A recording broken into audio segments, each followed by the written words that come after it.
تو یہ جو پارٹ 2 ہے، اس صاحب نے بہت کوشش کی ہے، اللہ اس کو جزا عطا فرمائے، کہ جن بڑے بڑے لوگ ہیں، مثلاً یہ دیکھیں 9ویں صدی کے مجدد امام جلال الدین سیوطی رحمۃ اللہ علیہ کا جو کتاب ہے حسن المقاصد فی عمل المولد، صفحہ 42 کا اصل عکس میں اسی طریقے سے نواب صدیق حسن خان بھوپالی جو اہل حدیث کے نامور عالم دین گزرے ہیں، اس آدمی نے وہ اصل پیج کے ساتھ جو عربی کا پیج ہے، پھر اس کے ساتھ اپنا ترجمہ کر کے یہاں پر عکس لایا، پھر ترجمہ کر کے، تاکہ لوگوں کو سمجھ میں اور ماننے میں آسانی ہو۔ دیکھیں الشماتۃ العنبریہ من مولد الخیر البریہ، یعنی تکریم المؤمنین بتقویم مناقب خلفائے راشدین، 300 ہجری اور 1305 ہجری میں اصل عکس کے ساتھ مولانا صاحب نے اپنی کتاب میں قلم بند کیا۔ نواب سید محمد صدیق حسن خان بھوپالی رحمۃ اللہ علیہ اہل حدیث کے بہت معتبر عالم دین تھے، پیشوا تھے۔ اس طریقے سے یہ کتاب بڑی خوبصورت لکھی گئی ہے، اور ایک ایک عالم دین کی کتاب کا ریفرنس اس کے ساتھ پیج انشاءاللہ ڈسکرپشن میں آپ میرا یوٹیوب سرچ کریں، وہاں میں کچھ مضامین ڈالوں گا کہ اردو میں میلاد النبی پہ کتنی کتابیں لکھی گئی ہیں اور عربی میں کتنی لکھی گئی ہیں، کچھ کتابوں کے ریفرنس دوں گا تاکہ سمجھ میں آسانی ہو۔ پاکستان میں سیرت پہ سب سے زیادہ کام برصغیر پاک و ہند میں ایک برگزیدہ شخصیت نے کی ہے، وہ شیخ الاسلام ڈاکٹر محمد طاہر القادری ہے۔ اور پھر میلاد النبی یا میلاد النبی صلی اللہ علیہ وسلم پر اس کی بہت بڑی ضخیم کتاب ہے، آپ اس سے مستفید ہو سکتے ہیں، آپ پڑھ سکتے ہیں۔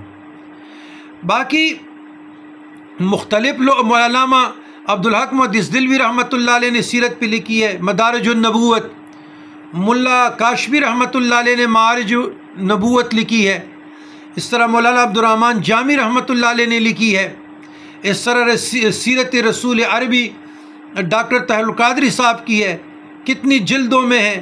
ضیاء النبی پیر محمد کرم شاہ الحضری کی ہے، اور سیرت النبی علامہ سلیمان ندوی کی شبلی نعمانی کی ہے، اطیب النام مولانا شرف علی تانوی صاحب کی ہے۔ اس طرح بہت لوگوں نے سیرت پہ کتابیں لکھی ہیں، سینکڑوں میں ہیں۔ مختصر ویڈیو میں وہ تو میں نہیں سمجھ سکتا، لیکن آپ لوگوں کو کہہ دو کہ اپنے نبی سے پیار کرو۔ اللہ نے اپنے نبی سے بہت پیار کیا، اپنے پیغمبر سے بہت پیار کیا، اپنے رسول سے بہت پیار کیا، اور اس کی سب سے بڑی دلیل میں دیتا ہوں کہ اور انبیاء کرام کی آپ ہسٹری دیکھیں، اور انبیاء کرام کی ہسٹری دیکھیں تو ہمیں اتنی معلومات نہیں ملتی۔ واحد محمد الرسول اللہ صلی اللہ علیہ وسلم خاتم النبیین خاتم الانبیاء جد الحسن والحسین علیہ الصلاۃ والسلام ہیں، جو اللہ تبارک و تعالیٰ نے حضور علیہ الصلاۃ والسلام کی جانوروں کی بکرے کی نام تک محفوظ کی ہیں، حضور علیہ السلام کی تلواروں کی نام محفوظ ہیں، حضور علیہ السلام کی کمان کی، حضور علیہ السلام کی نیزوں کی، حضور علیہ السلام کی برچیوں کی، حضور علیہ السلام کی زرہوں کی، اور حضور علیہ الصلاۃ والسلام کے کمانڈروں کے، حضور علیہ السلام جو کاتب وحی ہیں، جو وحی کو لکھنے والے ہیں، ان کے نام، یعنی ایک ایک چیز میرے اللہ نے قیامت تک محفوظ کر دی ہے۔ حضور علیہ السلام کی جنگی ٹوپیوں کے نام، حضور علیہ الصلاۃ والسلام کی کمانوں کے نام، اگر ایک ایک نام بتانے پہ میں آ جاؤں تو وقت بہت لے لے گا، اور آپ کو پتہ ہی ہے کہ یہ شارٹ ویڈیو ہوتی ہے۔ حضور علیہ السلام کے ازواج کے نام دیکھیں، حضور علیہ السلام مکہ میں رہے تو حضور مکی رہے، حضور علیہ السلام مدینہ چلے گئے تو حضور علیہ السلام مدینہ میں، قرآن یہاں مکی رہا وہاں مدنی رہا۔ اور ایک اور عرض کر دیتا ہوں، یہ جو لوگ عمرے پہ جاتے ہیں یا حج کے لیے جاتے ہیں، برائے کرم ادب کا پاس رکھو، تھوڑی سی شرم و حیا ہونی چاہیے۔ جب آپ نے ایئرپورٹ سے یا مدینہ منورہ سے جاتے ہو، مسجد علی سے آپ نے احرام باندھ لیا اور آپ لوگوں نے نیت کر لیا کہ نویتو ان اریدو، میں نیت کرتا ہوں عمرے کا، تو پہلے عمرہ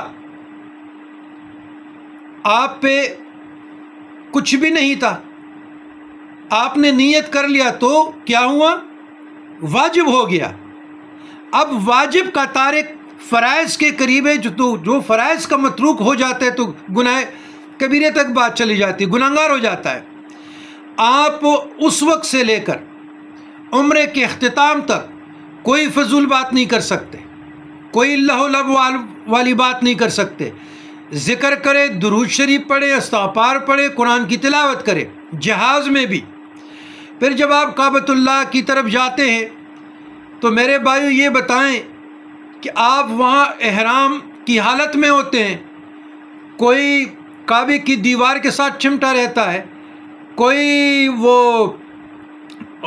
حجر اسود کو بوسے دیتے ہیں، تو احرام کی حالت میں جہاں خوشبو ہو اور وہ آپ پہ لگ جائے تو آپ پہ دم واجب ہو جاتا ہے، تو پھر آپ 400 ریال کا بکرا دے سکتے ہیں؟ تو علماء سے سیکھیں، اپنے حفظاء خطباء سے سیکھیں، خود کتابیں پڑھیں، تعلیم یافتہ ہو۔ پھر آپ وہاں سیلفیاں لیتے ہیں، سیلفیاں لائے آ جاتے کہ جی میں عمرہ کر رہا ہوں، آپ نے تو عمرہ برباد کر لیا، آپ تو بے ادبی کے مرتکب ہو گئے۔ کعبۃ اللہ کا یہ احترام، اللہ کے گھر کا یہ احترام کہ آپ سیلفیوں میں چلے گئے، لہو لعب میں چلے گئے۔ آپ عبادت کے لیے گئے ہیں یا شوخیوں کے لیے؟ تو آپ اپنے اعمال کو خود برباد کر گئے۔ اسی طریقے جب ہم مدینہ منورہ میں جاتے ہیں جہاں جبرائیل علیہ السلام پر بھی نہیں مار سکتے تھے، ادب کا مقام ہے، ادب کا مقام ہے، ادب کا مقام ہے۔ اور معاجے شریف میں تاجدار کائنات صلی اللہ علیہ وسلم کی جب حاضری کے لیے ہم جاتے ہیں تو ادھر یا ایھا الذین آمنوا لا ترفعوا اصواتکم، اپنی آوازوں کو پست رکھو۔ تو یاد رکھیں، بعض لوگ وہاں بھی جب ہم دیکھتے ہیں موبائل ساتھ ہوتے ہیں، لائیو کوریج ہوتے ہیں، اس سے بڑی بے ادبی کیا ہے، اس سے خسران کیا ہے، اس سے بڑی بربادی تباہی کیا ہے کہ وہاں جا کر بھی بندہ بے ادب رہے۔ تو میرے بھائیوں، جانا تو آج کل اللہ کے فضل سے بھی آسان ہے، لیکن ادب کا پاس رکھو۔ لوگوں کے ہاتھ میں جوتیاں ہوتی ہیں، بڑبڑاتے ہیں، چلاتے ہیں، چیخیں مارتے ہیں، یہ کیا ہو گیا؟ یہ حضور صلی اللہ علیہ وسلم کی تکریم یہ ہے۔ حضور علیہ الصلوۃ والسلام حیات النبی پر بھی انشاءاللہ کسی دن میں بولوں گا۔ انبیاء تو اپنے قبور میں زندہ ہیں، آپ کے سلام کے جواب دیتے ہیں، احادیث میں آیا ہے۔ تو آپ وہاں صلاۃ و سلام پڑھیں، درود شریف پڑھیں، اور مسجد نبوی جتنا باؤنڈری ہے وہاں آرام سے بات کریں، وہاں نہ چلائیں، فضول باتوں سے گریز کریں، مجلسوں سے گریز کریں، محفلوں سے گریز کریں، اپنے ایمان کو بچائیں۔ بہت لوگ وہاں چلے جاتے ہیں، جب ہم یہ حال سوشل میڈیا پہ دیکھتے ہیں تکلیف ہوتی ہے کہ مسلمانوں کو کیا ہو گیا۔ اے مسلمانوں، قرآن کو سیکھو، اے مسلمانوں، احادیث نبویہ صلی اللہ علیہ وسلم کو سیکھو۔ بسم اللہ الرحمن الرحیم، خیرکم من تعلم القرآن وعلمہ، آپ میں سے بہترین وہ لوگ ہیں جو قرآن سیکھے دوسروں کو سکھلائے۔ خیر الناس من ینفع الناس، تم میں سے بہترین لوگ وہ ہیں جو دوسروں کو فائدہ پہنچائے۔ سوشل میڈیا استعمال کے اس پلیٹ فارم کے لیے فالوور کے معاملے میں نہ پڑیں، میرے 10 ہو گئے، میرے 20 ہو گئے، ایک بھی نہ ہو جائے۔ فالوئنگ سے کیا ہو جاتا ہے؟ تو اپنے عقیدے کی خدمت کرو، جس مذہب پہ ہو اس کی خدمت کرو، فرقواریت سے بچو، واعتصموا بحبل اللہ جمیعا ولا تفرقوا، قرآن پہ تمسک کرو، ایک اللہ کی رسی کو مضبوطی سے تامے رہو، اطیعوا اللہ واطیعوا رسول اولی الامر منکم، اطاعت الہی، پیروی مصطفیٰ صلی اللہ علیہ وسلم، مجتہدین زمانہ، محدثین زمانہ، مشایخ زمانہ، علماء زمانہ سے مستفید رہو۔ والسلام علی من اتبع الہدا۔